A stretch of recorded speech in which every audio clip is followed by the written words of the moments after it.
Hello students, जो आपके पास हमारा लेक्चर नंबर 20 है उसके लिए हमें कुछ इम्पोर्टेंट फार्मूले दिमाग में रखने हैं। तो उस फार्मूले के लिए मैं एक छोटी सी वीडियो 5 मिनट की ये बना रहा हूँ, तो आप इसको ध्यान से सुनिएगा। हमें इसमें 2-3 चीज़ें याद रखनी है कि CP क्या होता है, CV क्या होता है आपके पास, ठीक है। और फिर इनका रिलेशन आपस में क्या होता है, CP minus CV equal to R, ये रिलेशन होता है आपके पास। तो देखिएगा जी, specific heat at constant pressure is represented by CP, specific heat at constant volume is represented by CV आपके पास, and CP is always greater than CV. CP is always greater than CV and the relation between both of them is CP minus CV equal to R. देखिएगा जी, हमने यहाँ पे लिखा हुआ है, क्या लिखा हुआ है, the amount of heat required to raise the temperature of a unit mass through 1 degree Celsius at constant pressure आपके पास। Similarly, specific heat at constant volume is the amount of heat required to raise the temperature of unit mass through 1 degree Celsius at constant volume आपके पास। इसको समझने की कोशिश कीजिएगा आपके पास, मैं just आपको समझाने की कोशिश कर रहा हूँ। ये हमारे पास एक सिस्टम है, एक कंटेनर है, इसके अंदर ये हमने पिस्टन लगा दिया है यहाँ पे, ये आपके पास एक पिस्टन है। हमने क्या किया है, इसके अंदर unit mass of gas, unit mass of gas है कि हमने 1 kg गैस जैसे इसमें डाल दी है जी। ये वाली आपके पास गैस है 1 kg आपके पास, ठीक है जी, 1 kg आपके पास गैस है। इसका टेम्परेचर हमें बढ़ाना है। मान लीजिएगा अब इसका टेम्परेचर है 35 डिग्री सेल्सियस आपके पास, इसका टेम्परेचर आपको करना है 36 डिग्री सेल्सियस। तो आपको क्या करना पड़ेगा, नीचे से आपको इसको हीट देनी पड़ेगी आपके पास, ठीक है जी। अगर इसको हीट देनी है आपके पास, तो मैंने क्या कहा, प्रेशर को कांस्टेंट रखना है आपके पास। प्रेशर कांस्टेंट कैसे होगा, जब आपको हीट दोगे ये मॉलिक्यूल वाइब्रेट होंगे, ये आपके पास इस पिस्टन के ऊपर आपके पास प्रेशर लगाएंगे। प्रेशर, टेम्परेचर बढ़ रहा है अंदर, टेम्परेचर के साथ साथ प्रेशर भी बढ़ रहा है। प्रेशर मान लीजिएगा पहले कुछ था, आपने हीट दी, उसका प्रेशर बढ़ा, उस प्रेशर को वापस कांस्टेंट लाने के लिए आपको क्या करना पड़ेगा, आपको पिस्टन को थोड़ा सा ऊपर उठाना पड़ेगा। ऊपर उठाने का मतलब आपको थोड़ा सा वॉल्यूम को इंक्रीज करना पड़ेगा, और वॉल्यूम इंक्रीज करने का मतलब है कि ये आपके पास पिस्टन आपके पास ऐसे जब ऊपर चला जाएगा तो वापस जो बढ़ा हुआ प्रेशर है वो अपनी इनिशियल पोजीशन पे आ जाएगा आपके पास, ठीक है जी। तो हमने क्या किया, 35 डिग्री सेल्सियस से अगर हमें 36 डिग्री सेल्सियस इसको करना है, 35 डिग्री सेल्सियस से 36 डिग्री सेल्सियस इसका टेम्परेचर इंक्रीज करना है, तो उसको इंक्रीज करने के लिए जितनी हीट हमें यहाँ सप्लाई करनी पड़ेगी, that is known as specific heat of that substance. यहाँ पे हमने गैस बोला है एट कांस्टेंट प्रेशर आपके पास, एट कांस्टेंट प्रेशर। तो ये आपके पास एक अमाउंट ऑफ हीट होती है जो किसी सब्सटेंस का temperature, unit mass of substance जो हमने 1 kg ले लिया है, यहाँ पे गैस ले ली है आपके पास कंटेनर में, जब उसका टेम्परेचर 35 से 36 हो जाएगा, उसके लिए जितनी हीट खर्च होगी that is known as specific heat at constant pressure आपके पास।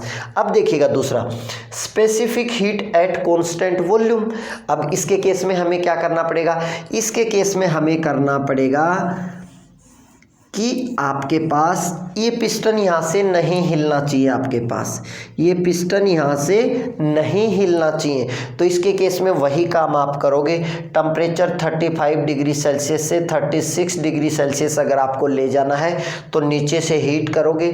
कंडीशन आपने लगाया है कि पिस्टन हिलना नहीं चाहिए आपके पास, तो ये आपके पास जितनी हीट कांस्टेंट वॉल्यूम पे इसका टेम्परेचर इस गैस का 35 से 36 डिग्री सेल्सियस या कोई भी 1 डिग्री सेंटीग्रेड इंक्रीज करने के लिए जितनी हीट खर्च होगी कांस्टेंट वॉल्यूम पे रखते हुए, उसको specific heat at constant volume बोलती है। अब हमें ये बताना है कि CP बड़ा है कि CV बड़ा है। किसके केस में 1 डिग्री सेंटीग्रेड टेम्परेचर बढ़ाने के लिए ज़्यादा हीट खर्च होगी। शाबाश। फिर मैं आपको कह रहा हूँ 1 डिग्री सेंटीग्रेड टेम्परेचर बढ़ाने के लिए ज़्यादा हीट Cp वाली होगी या Cv वाली होगी? शाबाश, मैं तो कहता हूँ Cp वाली ज़्यादा होगी। इसको समझने के लिए आपको क्या करना पड़ेगा? फॉर एग्जांपल, जब भी हमें घरों में पानी गर्म करने के लिए, जैसे हमने कंटेनर लेते हैं, पानी गर्म करते हैं, तो घर वाले हमें क्या कहते हैं? पानी को ऊपर से ढक दो ताकि जल्दी गर्म हो जाएगा। तो हम उसके ऊपर क्या लगा देते हैं? हम उसके ऊपर से उसको ढक देते हैं। ढकने का मतलब क्या किया हमने उसका वॉल्यूम फिक्स कर दिया, तो जल्दी पानी गर्म होगा एज कंपेयर टू जब आपने कंटेनर को लिया और ऊपर से आपने ओपन छोड़ दिया, आपके पास ओपन रख दिया, तो यहाँ पे आपको हीट दे रहे हो, कांस्टेंट वॉल्यूम पे आपके पास दे रहे हो, ये आपके पास Cv है। यहाँ आपके पास आप जो ही प्रेशर बढ़ता है तो वॉल्यूम को इंक्रीज कर देते हो टेम्परेचर बढ़ाने के लिए। फॉर एग्जांपल, हम पानी गर्म कर रहे हैं, ऊपर आपके पास एयर प्रेशर है, आपके पास 1 बार है, जैसे आपके पास 1 बार आपके पास या 1 एटमॉस्फेरिक प्रेशर आपके पास, इसके ऊपर प्रेशर है आपके पास। तो ये प्रेशर आपके पास जो ही आप हीट करोगे, नीचे से आप हीट कर रहे हो, ये हीट करोगे आपके पास इसका वॉल्यूम बढ़ जाएगा आपके पास। जो ही इसका वॉल्यूम बढ़ेगा आपके पास, तो आपको उस टेम्परेचर तक पहुंचने के लिए थोड़ा सा ज़्यादा टाइम लगेगा। मैं जस्ट आपको ये कहना चाहता हूँ, ये कांस्टेंट वॉल्यूम है, ये कांस्टेंट प्रेशर है, 1 बार 1 एटमॉस्फेरिक प्रेशर है आपके पास। ये कंटेनर खुले में पानी गर्म कर रहे हो, ये आपके पास ओपन में गर्म कर रहे हो, कांस्टेंट प्रेशर है आपके पास, ये Cp वाला है आपके पास। ज़्यादा हीट किस में खर्च होती है? हमें पता है जी, ओपन वाले को उस टेम्परेचर पर पहुंचने के लिए, ये जैसे 35 से 36 पहुंचा, ये भी 35 से 36 पहुंचा, तो हम कहेंगे इसके केस में हमें ज़्यादा टाइम लगा। ज़्यादा टाइम का मतलब हमारी ज़्यादा हीट खर्च हुई सेम टेम्परेचर पे इंक्रीज करने के लिए। जबकि जब ऊपर से हमने ढक दिया, कांस्टेंट वॉल्यूम कर दिया हमने, तो वो पानी आपके पास उस टेम्परेचर पे 1 डिग्री सेंटीग्रेड जल्दी पहुँच गया आपके पास। ठीक है, जल्दी पहुँच गया मतलब कम खर्च हुई है आपके पास, यहाँ पे ज़्यादा हीट आपके पास खर्च हुई है। तो हम सीधा सा कह सकते हैं Cp is always greater than Cv, और Cp माइनस Cv का जो रिलेशन होता है, मेयर रिलेशन बोलते हैं, इनका रिलेशन आपके पास ये याद रखना, नेक्स्ट आर्टिकल में यूज होंगे, तो ये टर्म आपको याद रखनी है। अब जो आपके पास Cv और Cp होता क्या है आपके पास, इसका फॉर्मूला होता है change in internal energy which change in temperature at constant volume, और Cp आपके पास यही होता है du/dt।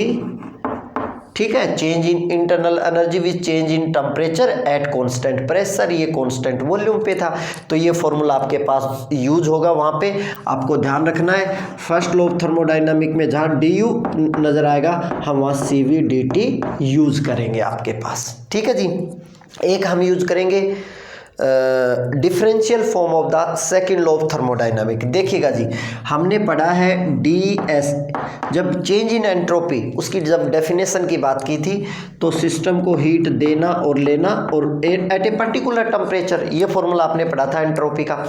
तो यहाँ पे डेल्टा Q को जब आप TdS लिख देते हो, this is the differential form of second law thermodynamic, जिसके अंदर हमने पाया था जितने भी इरिवर्सिबल प्रोसेस होते हैं उनकी एंट्रोपी आपके पास इंक्रीज होती है आपके पास, तो वहाँ से आपके मैक्सिमाइज होती है, यूनिवर्स की एंट्रोपी कंटिन्यूसली मैक्सिमाइज होती है, तो वही इसको रिप्रेजेंट करता है। तो ये डिफरेंशियल फॉर्म है आपके पास सेकंड लॉ ऑफ थर्मोडायनामिक की।